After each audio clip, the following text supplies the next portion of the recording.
When Brayden was younger, his childhood, he was a very inquisitive little boy.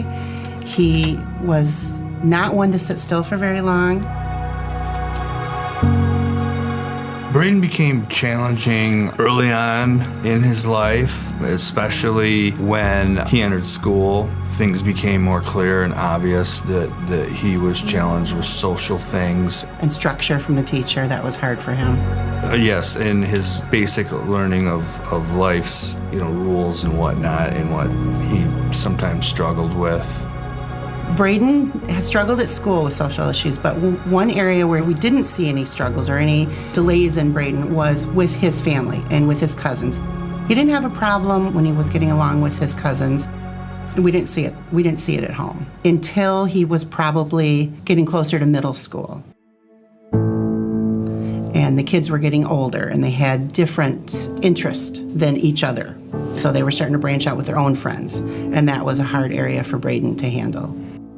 At school, the relationships for Brayden have looked very superficial because of his autism. We learned about Homes Giving Hope in one of the last IEP meetings from his job coach, who's Sarah Bovin. She had told us about it and hadn't even gotten started yet. It was just something that was in the first stages of development. Everything I read, everything we read was just like, is this real? Is this actually a place that is going to exist? And it filled all the boxes that we wanted somewhere for Brayden to go. It was a perfect fit. It just sparked my imagination of, wow, look at this place. And it's not something like out west, or it's right here in Rockford. It was a place where he could become independent and be safe. That was probably the biggest thing that struck a chord with us, is I could sleep at night knowing Brayden was in a safe place. So I knew Homes Giving Hope was the right fit for me as soon as I heard about the ministry. I knew that they had the same beliefs that I have and that we were kind of on the same page with everything.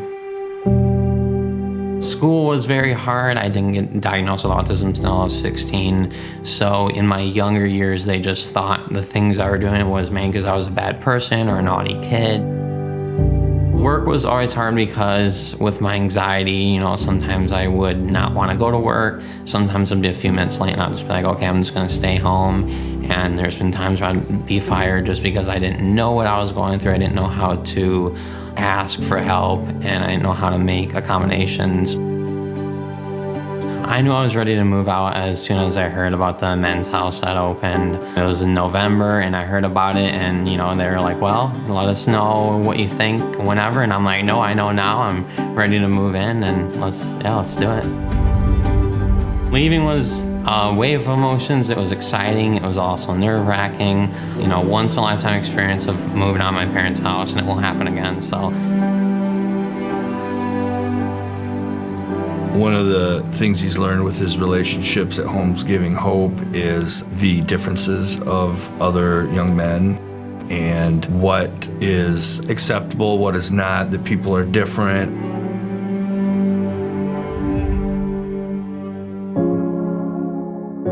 Seems to be more proud of himself when he's doing chores at the home because he sees the reaction from his roommates and from his RA that they're proud of him. When I was living at my parents' house, there wasn't a lot of motivation to do certain things. And then after I moved out, it was like, I have to do these things. They're good for me. They're going to help me.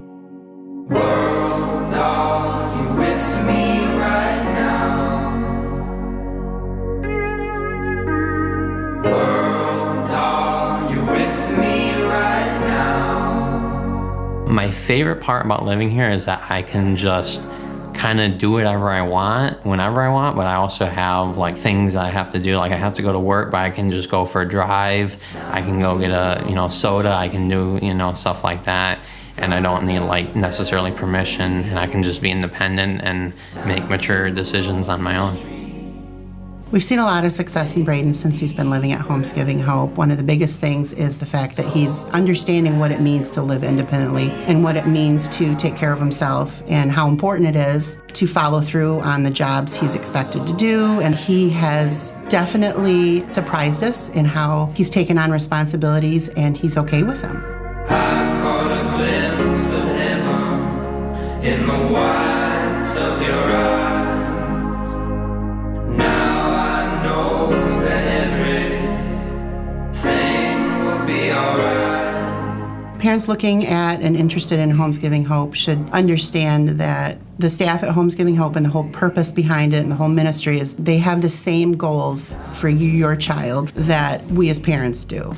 And that's huge. That's a huge blessing to have someone else that's going to care about your kid and care about their success and their accomplishments and help them get to where they need to be.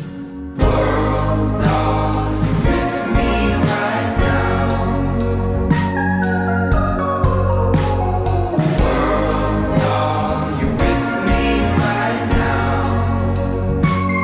What advice would you give a peer that wants to move into Homes Giving Hope? I would tell them just overcome the fear and just do it, and know that people are always going to be with you morning, day, night. There's always going to be your RA, your CRA, people you can talk to, and we're going to be here for you and help you through it. Yeah.